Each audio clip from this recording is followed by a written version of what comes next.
their claws, and I had about 30 different products, and I was carrying down to Coogee, and the first 2-3 hours of the day I was just writing out customs dex forms to send them off to the USA where a lot of my customers were. And if I wanted to go on holiday, I couldn't do it. I actually had to ask my mum to come in and pick up my packs and send them off, and that's not really good. She didn't particularly like that either, but it's not really a leverageable business. I couldn't really scale up. If I had 1,000 people buy my product the following day, could I go down the post office with 1,000 products?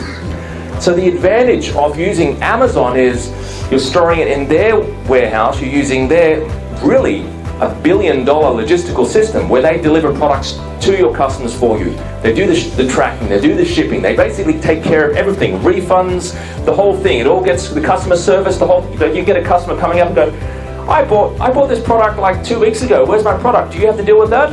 No, Amazon takes care of that for you.